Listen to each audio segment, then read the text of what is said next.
Bonjour tout le monde et bienvenue à Aimer en santé. Oui, à Aimer en santé, ce qu'on vise au travers de ce contenu, c'est que vous puissiez retrouver l'harmonie au sein de votre relation de couple. N'oubliez pas que cette émission est retransmise sur les ondes du 92.7 FM les mercredis à compter de 16 heures.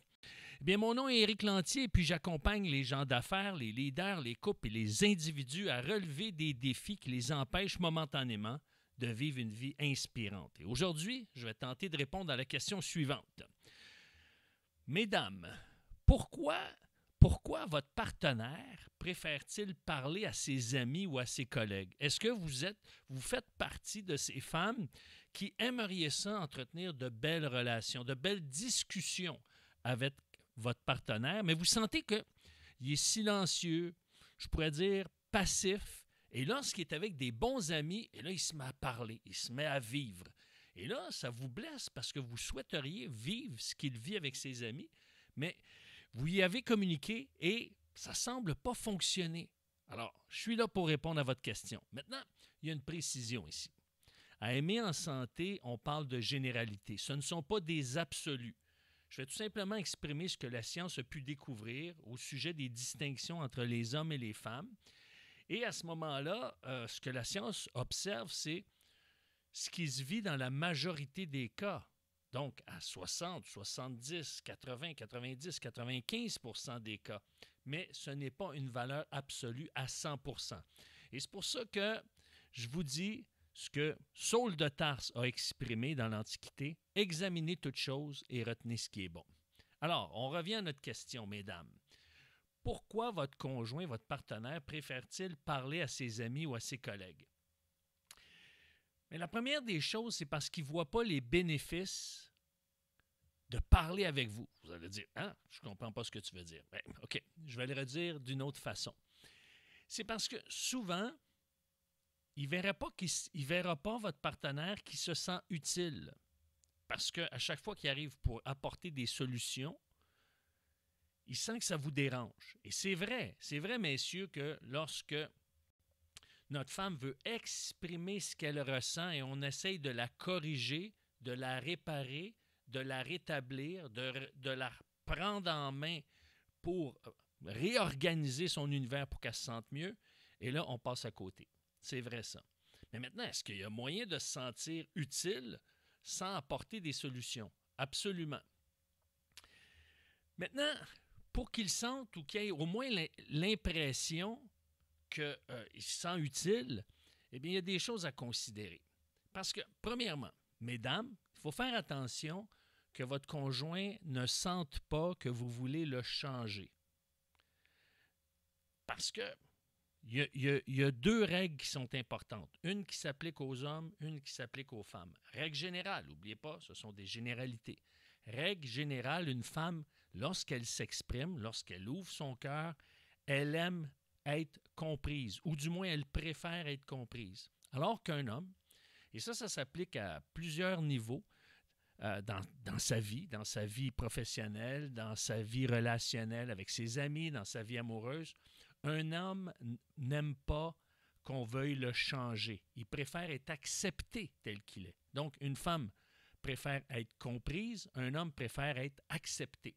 Alors, ce sont des nuances importantes à considérer lorsque on est dans un échange, lorsque on est en mode relationnel. Alors, premièrement, ce qui est important de considérer, c'est qu'un homme parle pour articuler sa pensée, alors qu'une femme va parler pour justement se comprendre davantage, mieux se comprendre. Souvent, en parlant, elle découvre, elle est capable de mettre davantage des mots sur ce qu'elle ressent, sur ses émotions. Alors, ce qui est important, mesdames, c'est de lui exprimer dès le départ, quand vous avez besoin de parler, quand vous avez le goût de parler, c'est de lui dire « Chérie, mon amour », vous l'appelez par son prénom, tout dépendant comment vous êtes habitué, là, mais c'est juste un exemple. Vous lui dites « Chérie, mon amour, j'ai besoin de toi. » Voyez-vous, il va se sentir utile. « J'ai besoin de toi. » Un homme doit sentir qu'il est en mission. OK? Mais c'est important qu'on définisse sa mission, parce que si vous lui dites « J'ai besoin de toi », qu'est-ce qui pourrait arriver? qui se mettent en mode solution. Donc, on va pousser un petit peu plus loin pour que chacun trouve son compte. Moi, ici, à Aimer en santé, je ne veux pas qu'on fasse des mi-chemins. Je veux que tout le monde trouve son compte. Et c'est ça mon désir au travers de cette émission-là. Donc, c'est important qu'il sente que vous avez besoin de lui. Il va se sentir utile. Et c'est pour ça que c'est important de le rassurer. Et oui, il n'y a pas juste les femmes qui ont besoin d'être rassurées. Rassurez-le en lui disant « J'ai besoin de toi, mais je n'ai pas besoin que tu règles mon problème. » Peut-être que vous avez besoin qu'il le règle ou qu'il vous soutienne et qu'il vous aide. Mais dans un premier temps, ce n'est pas cette réalité-là que vous avez besoin. Vous avez d'abord besoin de vous sentir accueilli, comprise. Et si c'est le cas, dites-lui tout simplement « Écoute, j'ai vraiment besoin de toi en ce moment. J'ai vraiment besoin de te parler. J'ai besoin d'une oreille attentive. Pas que tu règles mon problème, que tu puisses comprendre ce que je vis. Ça me ferait tellement du bien. Est-ce que tu peux être cette personne-là? Est-ce que tu peux être mon héros dans cette circonstance-là? » Alors, dites-lui, j'ai besoin de toi, j'ai besoin que tu comprennes comment je me sens. Et laisse-moi parler jusqu'à la fin, là, ça va tellement me faire du bien. Alors, et si vous avez une idée de comment vous vous sentez dès le départ, c'est peut-être pas toujours le cas, mais si vous avez une idée, si c'est le cas, dites-lui tout de suite.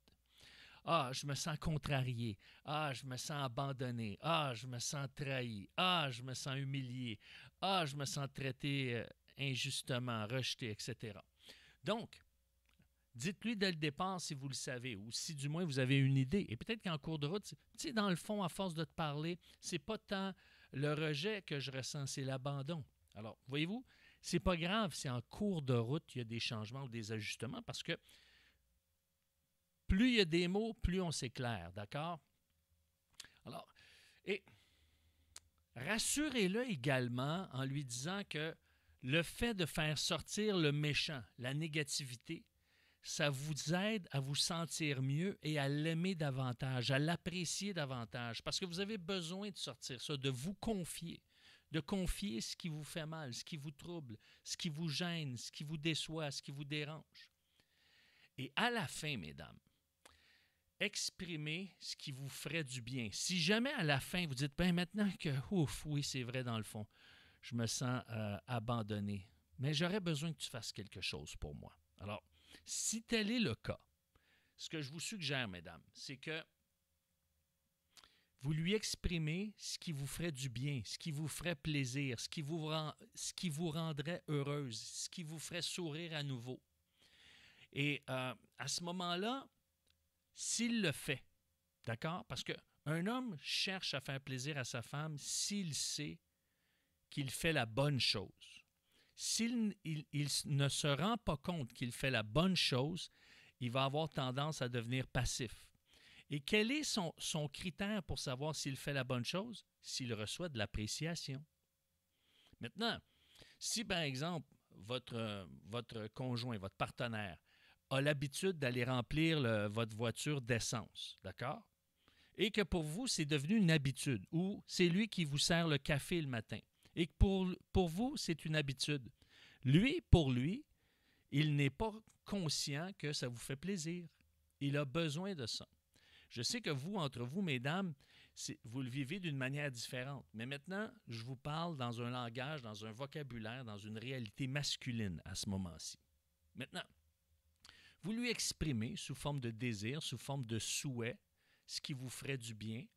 Et lorsqu'il le fait, vous lui manifestez votre appréciation. Et maintenant, cette appréciation-là, même si ce n'est pas fait selon vos normes, vos standards, vos attentes, manifestez de l'appréciation au moins pour l'effort qu'il a déployé. Parce que quoi? Parce que ça va lui donner de l'énergie pour la prochaine fois.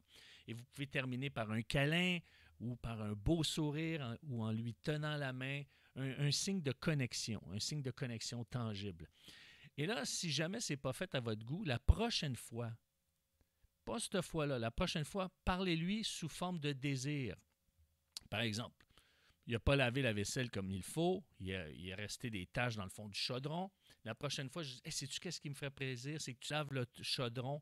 Puis ce qui me rendrait heureuse, là, c'est qu'il n'y ait aucune tache à l'intérieur. Mais ça me ferait du bien. vous ne faites pas de reproches. Faites juste lui dire. Et s'il le fait mieux, dites « Hey, wow, je suis tellement contente. C'est tellement mieux que la dernière fois. Là. Merci, je me suis senti écouté, je me suis senti respecté, je me suis senti aimé. » Alors ça, c'est vraiment important d'y aller de cette façon-là et vous allez en avoir des dividendes. Maintenant, je vois que le temps file. La semaine prochaine, de quoi allons-nous parler? Comment aborder l'univers émotionnel des hommes? Les hommes aussi ont des émotions. Mais comment on aborde cette réalité-là? Et ça, c'est intéressant parce que ça va dynamiser la relation si une femme, par exemple, sait comment aborder l'univers émotionnel de son partenaire. Ça, c'est certain que ça va ajouter une touche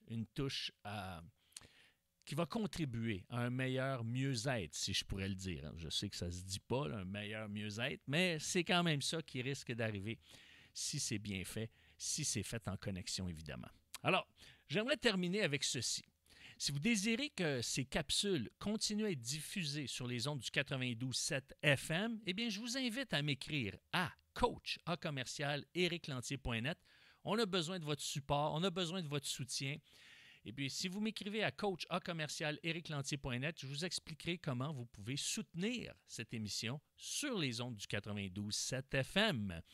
Alors, si vous êtes de ceux et celles qui soutenez cette émission-là, qui contribuez à la diffusion de ces capsules-là, par exemple, en les faisant connaître à vos amis sur les réseaux sociaux, en pesant sur le bouton « J'aime » ou « J'adore » ou « Solidaire ».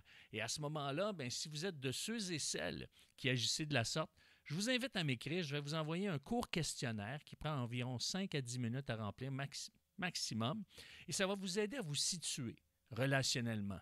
Ça va vous aider à vous situer en tant qu'individu, en tant que personne. Parce que je ne peux pas faire des pas vers l'avant, je ne peux pas m'engager vers l'avenir si je ne suis pas pleinement conscient ou consciente de ma réalité actuelle. Je ne peux pas améliorer mon futur si je n'ai pas pris connaissance de mon présent. C'est à partir de mon présent que je peux cheminer. Quand je vais au centre d'achat, par exemple, et je veux me rendre à une boutique, j'arrive devant le panneau, qu'est-ce que je cherche? Vous êtes ici. Et à partir de ce symbole, vous êtes ici, je peux visualiser les différents trajets qui vont m'amener à destination. Et c'est la même chose. C'est tout simplement pour faire le point, quelle est ma réalité? Quel est le portrait de ma réalité? Et ça va vous aider à prendre de bonnes décisions, à poser de bons gestes pour améliorer la qualité de vie de votre futur. Alors sur ça, merci d'avoir été des nôtres. Merci à tous ceux et celles qui font connaître ce contenu et qui contribuent à ce que la vie de couple soit beaucoup plus harmonieuse. À bientôt, je vous dirai même à la semaine prochaine. Au revoir.